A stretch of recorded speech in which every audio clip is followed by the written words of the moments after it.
ప్రస్తుతం మనతో పాటు మాగంటి సునీత గారు ఉన్నారు. సునీత గారు, ఈ రోజు బండి సంజయ్ గారి కొడుకు చేసినటువంటి పనికి ఈ రోజు అంటే చైర్పర్సన్ ని కలవడం అనేది జరిగింది. సో ఏ విధంగా ఉంది మేడం రెస్పాన్స్? మంచిగా రిసీవ్ చేసుకున్నారు, బాగా స్పందించారు, టాపిక్ గురించి చక్కగా వివరించారు. సో మీరేమనుకుంటున్నారు, అంటే ఏం డిమాండ్ చేస్తున్నారు? ఆడపిల్లలకి ప్రతి ఒక్క చోట న్యాయం అనేది జరగట్లేదు ఈ రోజుల్లో. అంటే మీరు ప్రధానంగా ఏం డిమాండ్ చేస్తున్నారు? కొంచెం పార్టీ పరంగా లేకపోతే ఒక మహిళగా మహిళలకి న్యాయం జరగాలని కోరుకుంటున్నాను. ఓకే. అండ్ ఇప్పుడు అంటే రెస్పాన్స్ ఏ విధంగా ఉంది మేడం? అధికారులకు కానీ పోలీసు వాళ్ళకి? మంచిగా రిసీవ్ చేసుకున్నారు, బాగా మాట్లాడారు ఆ టాపిక్ గురించి. వాళ్ళు కూడా తీసుకున్నాం అని చెప్పారు. ఓకే. అంటే కేవలం బండి సంజయ్ కొడుకు అని చెప్పేసి ఇంత సీరియస్ గా తీసుకున్నారా, లేకపోతే ఎవరున్నా?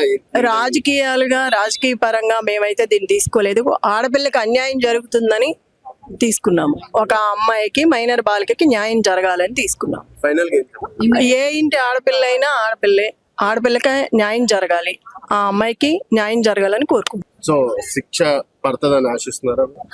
తప్పు చేసినప్పుడు ఎవరైనా శిక్ష అనుభవించాలి. మీరు ఇందాక అడిగారు రాజకీయాలని, రాజకీయ పరంగా ఇదేమవుతుందో వేచి చూడాలి. Okay madam. And Bandi Sanjay గారు కావాలని నా మీద రాజకీయ కక్ష తోటి ఇదంతా చేస్తున్నారు అంటున్నారు. ఒక ఆడపిల్ల కక్షతో జీవితాన్ని పాడు చేసుకోదు కదా. ఎవరు కూడా ముందుకు వచ్చి నా జీవితం పాడైందని చెప్పుకోరు ఎవరు. ఎటువంటి రాజకీయ ప్రభావం లేదా, రాజకీయంతో పని లేకుండా ఆ అమ్మాయికి న్యాయం జరగాలని ఆ అన్యాయం గురించి మాట్లాడుతున్నాం కానీ ఆ అమ్మాయికి ఎటువంటి రాజకీయ ప్రమేయం లేదు. సో డెఫినెట్ గా న్యాయం జరుగుతుందని అనుకుంటున్నారు. జరగాలని కోరుకుంటున్నాం. రాజకీయ పరంగా తీసుకోదు దీన్ని. ఒక ఆడపిల్లకి న్యాయం చేయాలనే ఉద్దేశంతో అన్యాయం జరగకుండా చూడాలని కోరుకుంటున్నాం.